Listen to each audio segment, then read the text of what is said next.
আপনারা চিন্তা করবেন না, আবার দেখা হবে। বললাম না, ছোট জায়গা, আজকে রূপপুরে ওকে খুব প্রয়োজন। তবে ও আপনাদের যেভাবে ট্রেন্ড করে গেছে, যেভাবে পথ দেখিয়ে গেছে, সেই পথ থেকে কিন্তু সরবেন না, তবেই ওকে সম্মান জানানো হবে। না স্যার, আমি একা কিছু করিনি, ইটস আ টিম ওয়ার্ক। আমরা সবাই মিলে চেষ্টা করেছি একটা জায়গা তৈরি করার।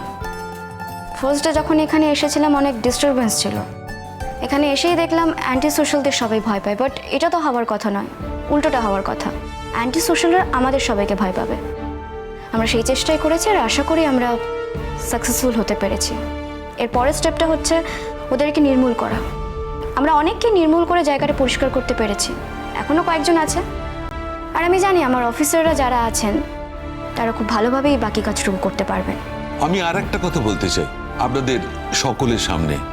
এই মেয়েটিকে যে দায়িত্ব দেয়া হয়েছে, যে কোনো প্রান্তে ওকে পাঠানো হয়েছে, সেখানেই ও গেছে আর জায়গাটা ও নিজের মতো করে নিয়েছে। এটা একটা মস্ত বড় ব্যাপার। যেখান থেকে একটা মানুষের অ্যাটিটিউড বোঝা যায়, ও ঠিক কি করতে চায় সেটা বোঝা যায়, কতদূর করতে পারে সেটা বোঝা যায়। সেই জন্যই যেখানে যখন সমস্যা হয়, আমি প্রথম কয়েকটা নামের মধ্যে ওই নামটাই রাখতে চাই। আর একটা কথা, ইয়েস স্যার। তোমার নামটা আমি রেকমেন্ড করেছি, হয়তো তোমায় খুব শিগগিরই কলকাতা যেতে হবে। কিসের জন্য স্যার? ওই যে পুলিশের যে অ্যাওয়ার্ড সেরিমনি হয়, তুমি হচ্ছে মোস্ট জুনিয়র ক্যান্ডিডেট। মনে হচ্ছে তুমি অ্যাওয়ার্ডটা পেলেও পেতে পারো। Most courageous and efficient police officer. Sir এসব অ্যাওয়ার্ডের কি দরকার? ওই একটা বুস্ট আপ, প্রত্যেক বারই তো করা হয়। আমার পাশটাই আমার কাছে বুস্ট আপ স্যার। যদি কয়েকটা নামও রেকমেন্ড করতে বলা হয়, আমি তোমার নামটাই রেকমেন্ড করব। তুমি তোমার পারফরমেন্স দিয়ে এই জায়গাটায় নিজেকে এনে ফেলেছো। সত্যি বলছি স্যার, আমার কাছে অ্যাওয়ার্ড মানে হলো আপনার প্রশংসা। যে কোনো অপারেশনের পর যখন আমি সাকসেসফুল হই, তখন আমার অফিসাররা আমার দিকে যেভাবে তাকান, সেটাই আমার কাছে অ্যাওয়ার্ড। আমি আমার সিনিয়র অফিসারদের থেকে যে রেসপেক্টটা পাই, সেটাই আমার কাছে অ্যাওয়ার্ড স্যার। তার বাইরে আলাদা করে এভাবে মঞ্চে দাঁড়িয়ে অ্যাওয়ার্ড নেওয়া আমার অস্বস্তি হয়। আচ্ছা, একটা সময় তুমি কলকাতায় ছিলে না? ওখানেই তো তোমার পড়াশোনা। হ্যাঁ স্যার। কিন্তু তারপর তুমি আর কলকাতায় যাওনি ট্রেনিং শেষ করার পর? না, আসলে আমার পোস্টিং তো কখনো কলকাতায় হয়নি। আমার পোস্টিং যেখানে যেখানে হয়েছে আমি সেখানেই থেকেছি। এখনো পর্যন্ত কলকাতায় কোনো পোস্টিং হয়নি। যদি ভবিষ্যতে হয় তাহলে নিশ্চয়ই আমাকে যেতে হবে। তুমি তো আদারওয়াইজ ছুটি ছাটাতেও যাও না? না স্যার। কেউ থাকে না তোমার কলকাতায়? না স্যার, কেউ থাকে না। ও, ওই জন্য। আচ্ছা, তুমি তো কলকাতায় পড়াশোনা করেছো, ওখানে তো বন্ধু বান্ধব আছে, তাদের সঙ্গে যোগাযোগ নেই? হ্যাঁ স্যার, আছে। ওই সোশ্যাল মিডিয়ার থ্রুতে কয়েকজনের সঙ্গে যোগাযোগ আছে। তাদের কারো কারো বিয়েও হয়ে গেছে, বিভিন্ন জায়গায় ছড়িয়ে আছে। না, কলকাতাতেও কিছু কিছু জন আছে, তবে কলকাতার জন্য টানটা আমি খুব একটা ফিল করি না স্যার। তাছাড়া সবসময় তো কাজ নিয়ে ব্যস্ত থাকি, বেড়াতে যাওয়ার সময় হয় না। তা অবশ্য ঠিক, তুমি তো আবার কাজ ছাড়া কিছুই বোঝো না, তুমি তো ওয়ার্কহলিক। আমার তো মনে হয় তুমি রাত জেগেও কাজ করো। না না স্যার, এক্সারসাইজ না করলে যেমন শরীরের ফিটনেস চলে যায়, তেমন ঘুমটাও শরীরের জন্য খুব ইম্পর্ট্যান্ট। তবে আমার মনে হয় ঘুমের সময়টা আমার বড্ড নষ্ট হয়। শুনলেন আপনারা ওর কথা? না না, আমার কথাকে ধ্রুব জ্ঞান বলে মানতে হবে এমনটা নয়। It's my perspective. আমি আমার পার্সপেক্টিভ থেকে কথাটা বললাম, আমি এটা মনে করি। আসলে আমার মনে হয় জীবনের সময়টা বড্ড কম, তাই যতটা পারবো কাজ করব। তবে তার সঙ্গে কাজ আর বিশ্রাম বোথ আর ইম্পর্ট্যান্ট। স্যার, আমি আপনাকে আবারও বলছি, এই ফেয়ারওয়েলের কিন্তু কোনো দরকার ছিল না। আমি তো চাকরি থেকে ছুটি নিচ্ছি না। তাহলেই বাকি চাকরি থেকে না হয় নাই ছুটি নিলে, কিন্তু জায়গাটা ছেড়ে তো তুমি চলে যাচ্ছ। যদিও আমার এরিয়াটা খুব বড়, আমি আজ এসেছি শুধু তোমাকে এই কথাগুলো বলবো বলে, কিন্তু এই এরিয়ায় তুমি কাজ করতে, কিন্তু এখন তো আর আমার রেঞ্জে থাকছো না, অন্য রেঞ্জে চলে যাচ্ছ।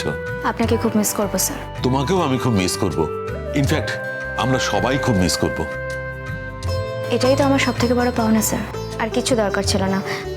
আমি আপনাদের আবারও বলছি, ফেয়ারওয়েলের কি খুব একটা আমাদেরও তো ইচ্ছে করে ম্যাম, আপনি কোনোদিন কোনো কিছু নিতে চান না, একদম অন্যরকম, কিন্তু আমাদের একটু সম্মান জানাতে দিন। অনুষ্ঠান করে সম্মান না জানালে আপনারা কি আমাকে সম্মান করবেন না, নাকি করতেন না, না করেন না? তবু ম্যাডাম আমরা সম্মান জানাতে চাই আপনাকে একটু। কালকে লোকাল কলেজের সব লোকজন আসবে। তুমি কালকে আর কিছুতেই অ্যাভয়েড করতে পারছো না, কালকে তোমাকে আসতেই হচ্ছে। এটা আমার কাছে আমার জীবনের সব থেকে এম্বারেসিং স্যার। জানি তো, কিন্তু তাহলেও এম্বারেসিং কাজও অনেক সময় হাসি মুখে করতে হয়। কি করবে বলো? তোমার ব্যক্তিত্ব, তোমার পারফরমেন্স, পুলিশ অফিসার হিসেবে তোমার কন্ট্রিবিউশন বারবার তোমাকে এইরকম মঞ্চে নিয়ে যাবে। কিচ্ছু করার নেই।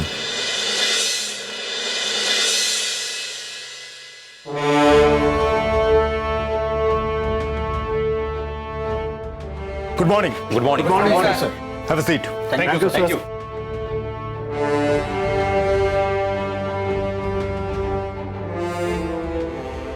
রূপপুরে আমি আগে থাকিনি, মানে কখনো স্টে করা হয়নি, কিন্তু এর মানে এটা না রূপপুরের ব্যাপারে কোনো খোঁজ খবর আমার কাছে আসে না। রূপপুর কিন্তু আমার রেঞ্জের মধ্যেই পড়ে। কালকেও 3টে মেয়ে চলে গেছে। কোথায় যাচ্ছে এই মেয়েগুলো? কারা নিয়ে যাচ্ছে এদের? কি করছেন আপনারা? স্যার মেয়েরা যদি রাত্রিবেলা নিজেরাই বাড়ি থেকে বেরিয়ে যায়, এখন স্যার সবসময় তো কোন বাড়ি থেকে কোন মেয়ে বেরিয়ে যাচ্ছে সেটা তো পেট্রোলিং করা সম্ভব হচ্ছে না। এমনও নয় স্যার যে মেয়েদেরকে কেউ তুলে নিয়ে যাচ্ছে, মেয়েরা নিজেরাই বেরিয়ে যাচ্ছে স্যার। আপনাদের মনে রাখা উচিত এটা একটা সেন্সিটিভ এরিয়া, বর্ডার এরিয়া। এখানে এরকম ভাবে যাতায়াত চলতেই থাকবে।